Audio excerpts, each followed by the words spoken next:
Well, it's been an extremely difficult, a challenging week in West Asia. The United States going ahead with its mission to bomb Iranian nuclear plants. This is after Donald Trump initially was vacillating on whether or not he'd actually get directly involved militarily with Iran. He eventually did. There's an open debate on the success of those strikes. But there's also news of a very tentative ceasefire, which appears to be holding fingers crossed for the moment between Iran and Israel. Where is the situation in the Middle East and West Asia really headed at this stage? What can we actually draw from what's taken place over the last several weeks? I'm now joined by Ian Bremmer. Mr. Bremmer, thanks very much for being with us. It sounds simplistic, but I think it's an important question. Is there any winner or any loser in the Israel versus Iran battle, as it were? Well, I mean, you saw the Supreme Leader Khamenei just congratulated himself and his country for a historic victory, which is certainly the most self-flattering victory statement I've seen from a leader that is in hiding in an underground bunker. Of course, the reality is that the Israelis and the Americans have military dominance in this case, and that has made the Iranians much more risk averse, much less willing to try to strike a number of targets that could have caused a lot of damage and could have led to great escalation in the war, whether American troops in Iraq or in Djibouti, which are much more vulnerable to Iranian strikes. We've seen no strikes on energy infrastructure belonging to the Gulf states. We've seen no efforts to disrupt the Straits of Hormuz. This would have had big impact on India, for example, and on China. Iran hasn't done any of those things. And I think it's because they understand that they're in a much, much weaker position. So, I mean, obviously, the Americans and the Israelis think of themselves as winners, and the Iranians have nothing to do but make statements. But, I mean, I think the fortunate environment here is that the understanding on the part of Iran that they are in a very vulnerable position means that we don't have significant escalation in this war, and that as of right now, we can talk about a ceasefire that is holding, and I think that that's good for everybody. So no regime change, and all talk about regime change was exaggerated, or did Israel at some stage, perhaps America at some stage, realize that that was unrealistic? And sort of linked to that, do you believe that the supreme Iranian leader has actually come out of this stronger in that there is greater public support for him in having defied the West and Israel? I think in the near term, there is a rally around the flag effect in Iran, and that he has more popularity among an Iranian public that, in the past years, maybe 20% have been strong supporters of this theocratic and military regime. I suspect in the near term that's higher. But, Israel has targeted and assassinated 30 of Iran's top military leaders. So the regime is much weaker, even though its control of the population remains quite strong. So it's really a question of whether you're thinking about the geopolitical environment or the domestic political environment. Very analogous to Russia in that regard, right? Russia's in a much weaker global position today than it was before it decided to invade Ukraine. But Putin is actually in a very strong position domestically, and no one is threatening him. And there's an irony in that these are very, sort of top-down, very brutal authoritarian regimes, and yet it turns out they're not all that brittle in terms of domestic regime change. Now, it is true that the Israeli leadership believed that they had a bead on being able to target the supreme leader, and were talking about assassinating him, and Trump directly had a very angry conversation about that with Israel and said, we don't want you to do that. And Israel backed down. By the way, I remember during the initial war against Hezbollah, when Netanyahu and President Biden had a similarly very contentious phone conversation, and Biden was also strongly opposed to the Israelis targeting and killing Nasrallah at that moment, and they backed off. So, but I want to be clear: killing the 85-year-old supreme leader of Iran does not in any way equate to regime change. The theocracy would still be intact, at least for the moment, and more importantly, the military leadership of the regime would still be strongly intact. What's happened to Iran's enriched uranium? We don't know. It is certainly possible that a fair amount of enriched uranium would have been moved out of Fordo to other sites, and whether those sites are hardened or not is again unknown at this point. It's clear that there's lots of damage that has been done to Iran's nuclear program. It's also clear that the only way you would find out if the centrifuges at Fordo are destroyed is by digging them out, and they were not removed. They're much more sensitive and large, and that would have been impossible to do. And if the Iranians try to dig it out, that will be known and that will be targetable. So it might well be that Iran doesn't want to do that in the near term or medium term. There's also the point that having uranium at 60% is not the same as uranium at 90%. So you would need further enrichment to get to weaponization. You'd also need uranium conversion to get that enriched uranium in a usable form for a bomb. And that's even before you talk about a delivery device. So the reality here is that Iran today is not months from a bomb. Iran today is years from a bomb. Yeah. And that doesn't mean they can't rebuild it, and it doesn't mean they don't want to rebuild it, but there is significant delay, which, you know, for a Trump that is himself 79 and not able to run again in 2028, this has become an issue that he's no longer particularly urgently concerned about for his administration. How do you look at the performance of Iran's ballistic missiles and hypersonic weapons? And the reason I ask this is because it appears to me that at some stage, the Israelis probably realized that their missile shield was being pierced too often. And in their calculus, perhaps they were taking too many hits, far too many hits than what they felt might actually take place, which is why they perhaps realized as well that a ceasefire militarily makes sense. I mean, that's my reading. I don't know if you agree. I think that's not quite true. I think that the number of missiles getting through was not a surprise. Before the war, before the Israeli strikes, the presumption was about 5 to 10% of Iranian missiles would get through.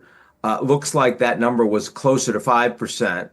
And none of the drones got through. That's not surprising. But where I think there is a point to be made is that the Israelis were running quite low on interceptors. Yeah. Now, the Iranians were also blowing through their ballistic missiles. They had an estimated 2,000. They popped off several hundred, and many more hundred were destroyed by the Israelis, including delivery mechanisms. So let's say that Iran ends up with about 50% of their total ballistic missile capability, and they want to keep some in reserve. So I think the Israelis were concerned that if they ran out of interceptors, suddenly they wouldn't have the defenses that could get 90, 95% of these missiles knocked out of the sky. And at the same time, the Iranians recognized that they really didn't want to continue to engage in firing missiles against Israel and or against the United States once the Americans directly involved themselves in the war over the weekend. So I think there's some truth on both sides when it comes to that. The contours of the ceasefire which exists presently between Israel and Iran is tenuous. I mean, there's no paperwork, there's no public declaration of what it actually means. It's just that they aren't fighting with each other. Ultimately, do both countries need to graduate into something more significant, or do you just believe that this is the pause that they'll accept for the moment?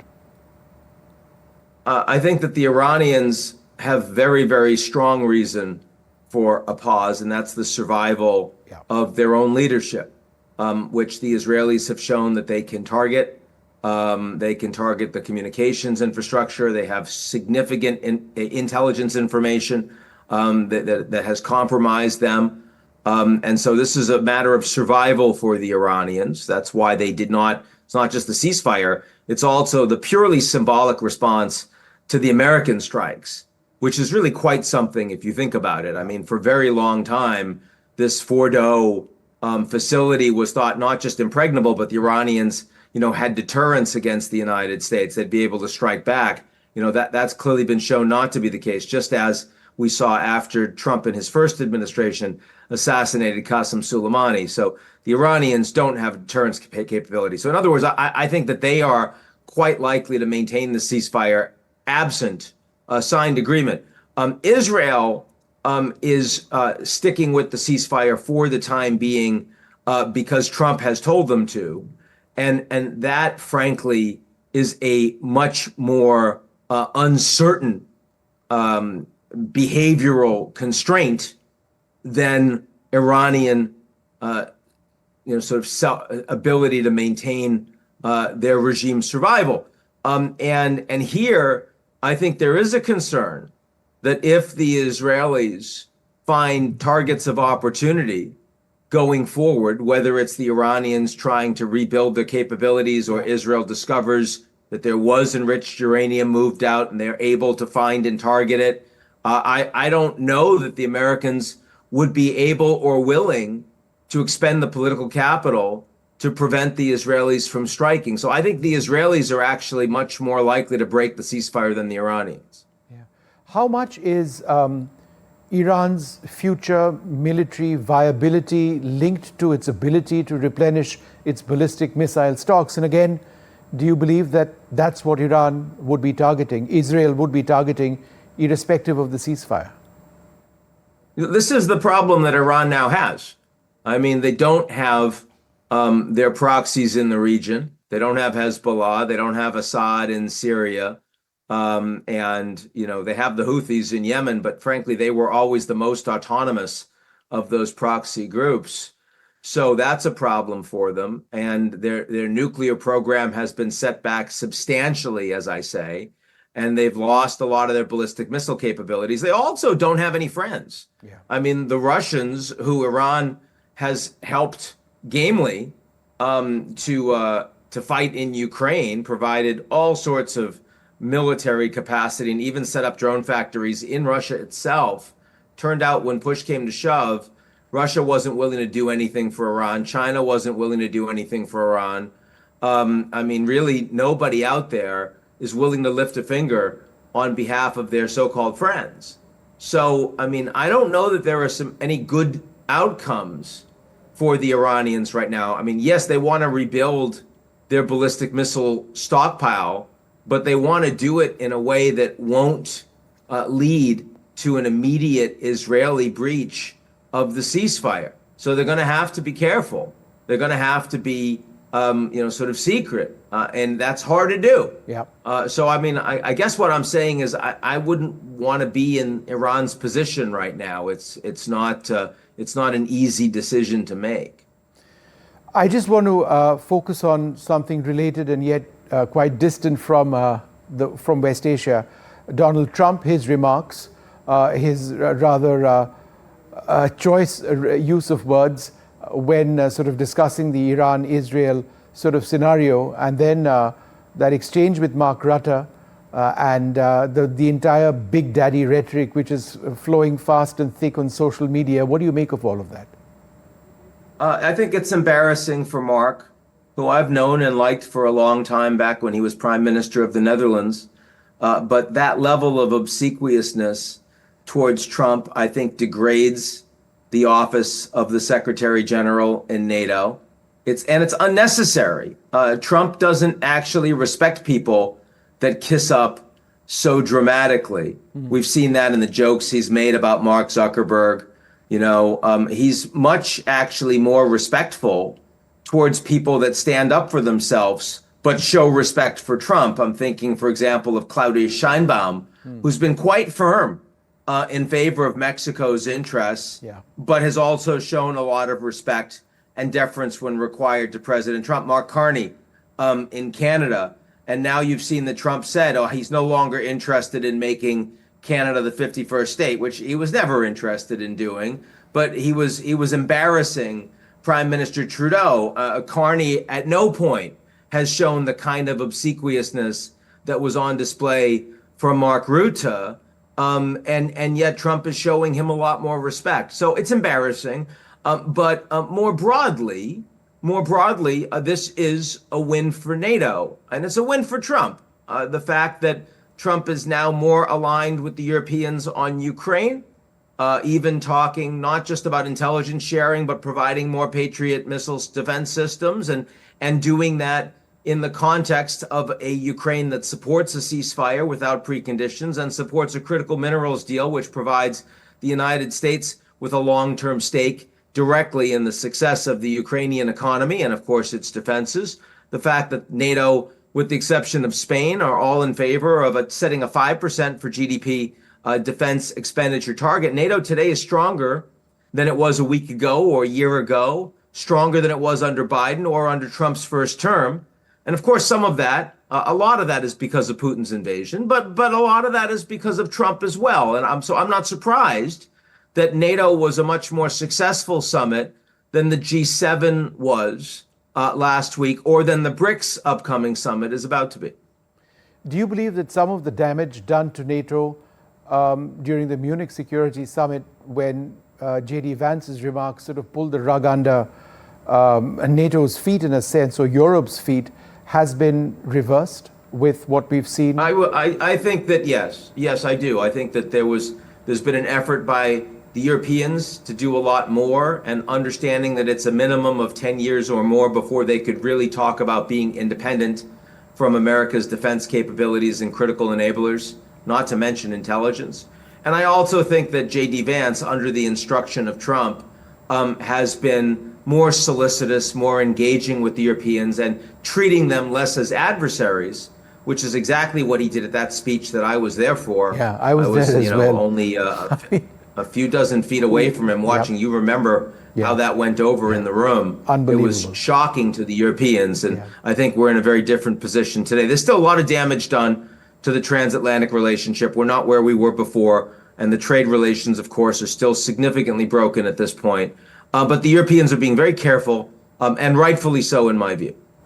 All right, Ian Bremmer, wonderful as always to speak to you. We've covered a large array of topics, which we often do. Any last word on India's space program? We've got an Indian astronaut up in the International Space Station. There's a huge amount of interest in that. I don't know if you follow that, do you? I do follow it because, what I'm most impressed by is how much, sort of return on investment that the Indians managed to get for their space program, spending far less on far greater results than we've seen in the United States in either the public or the private sector. And I think that the Indian government deserves to be complimented for that. All right, Ian Bremmer, wonderful speaking to you. Thank you very much indeed.